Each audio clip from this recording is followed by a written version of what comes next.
रामनवमी के मौके पर अखंड रामायण का पाठ मंदिरों में किया जाएगा और पर्यटन विभाग की तरफ से एक निर्देश जारी किया गया। बात करते हैं डिप्टी सीएम केशव प्रसाद मौर्य जी से। सर, अखंड रामायण का पाठ किया जाएगा और इसके लिए निर्देश भी जारी कर दिए गए हैं सरकार की तरफ से। नहीं, आप इस बार आप भी अखंड रामायण का पाठ करिएगा श्रीमान रिजवी जी, आपको अच्छा लगेगा।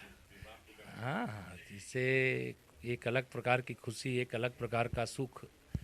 और कहा जाता है ना, एक श्री रामचरितमानस में नवधा भक्ति का एक प्रसंग आता है।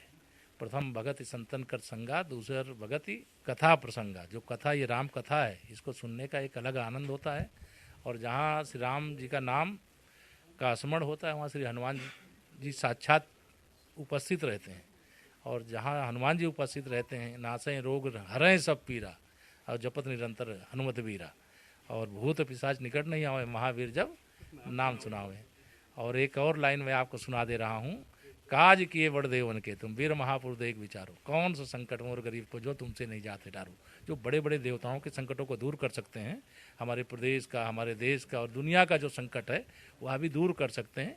इसलिए जब जगत जननी जगदम्बा की आराधना हो, या भगवान श्री राम की के नाम का पाठ हो, रामायण हो, उत्सव हो, तो उसका हिस्सा सबको बनना चाहिए, क्योंकि यह सारे जगती के कल्याण के लिए। अखिलेश यादव कह रहे हैं धर्म की बाजीगरी चल रही है भारतीय जनता पार्टी में, धर्म के नाम पर राजनीति चल रही है। धर्म के नाम पर राजनीति नहीं कर रहे हैं। अच्छा होगा कि वह भी कहीं जहाँ पर अनुष्ठान हो, चाहे वह नवरात्रि में देवी माँ के लिए, और कहीं पर भगवान श्री राम की कथा का आयोजन हो, उसमें वह भी सैफई परिवार के साथ शामिल हो। बहुत सुख मिलेगा। जो उलूल जुलूल बातें करते रहते हैं वो बंद हो जाएगी। बसपा का टिकट आप लोग फाइनल कर रहे हैं, ऐसा जो आरोप लगाया गया कि बसपा बी टीम है, आप ही लोग टिकट फाइनल कर रहे हैं बसपा के। देखिए, अभी तो यही आरोप लगाए हैं श्री अखिलेश यादव जी। 2024 का रिजल्ट आने के बाद कहेंगे कि वो चाचा शिवपाल जी से मिल करके समाजवादी पार्टी का सब टिकट फाइनल कर दिए, इसलिए साइकिल पंचर हो गई। एक आखिरी सवाल ये था कि अपराधियों पे इनाम बढ़ता जा रहा है, लगातार बढ़ाया जा रहा है और पुलिस कार्रवाई में लगी हुई है, बुलडोज़र भी चल रहा है।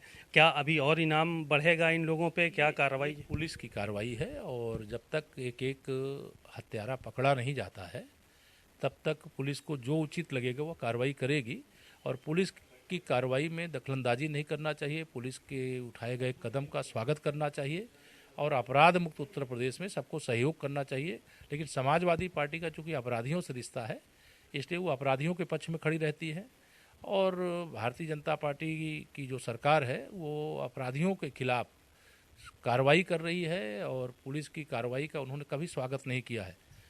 हत्यारों ने जो इतनी बड़ी घटना को अंजाम दिया है, उन हत्यारों का कैसे बचाव हो जाए, इस प्रकार का बयान सैफई परिवार की ओर से लगातार आया है। कह रहे हैं अदालतों को ताला जो है वो लगा देना चाहिए। जब इनकाउंटर्स हो रहे थे उस वक्त ये भी समाजवादी पार्टी की तरफ से ये भी एक उनका तरीका है कि कैसे अपराधियों की मदद किया जाए, कैसे हत्यारों की मदद किया जाए।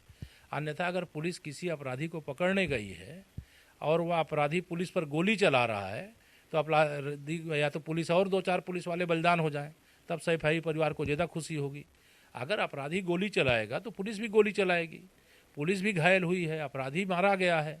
तो इस तरह के मामले में अगर कोई बयान देता है उत्तर प्रदेश के अंदर, वो विशेष तौर से सपा का सैफई परिवार, तो जो यह जनचर्चा का विषय है कि अपराधी और सैफई परिवार पूरा यह एक दूसरे का मतलब रिश्ता बहुत गहरा है। जब अपराधियों पर कार्रवाई होगी, हत्यारों पर कार्रवाई होगी, माफियाओं पर कार्रवाई होगी, तो ये कराह उठते हैं।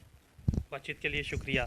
आपने सुना डिप्टी सीएम केशव प्रसाद मौर्य जी को। उन्होंने साफ तौर पर कहा कि जो अखंड रामायण होने जा रही है उस पर उन्होंने श्लोक भी पढ़े कि भूत पिशाच निकट नहीं आवें, महावीर जब नाम सुनावें। तो इस तरह की बातें समाजवादी पार्टी के लोगों को भी अखंड रामायण में शिरकत करनी चाहिए और उससे उनके मन की शुद्धि भी होगी। कैमरामैन सौरभ के साथ सीमा नकवी, भारत समाचार, लखनऊ।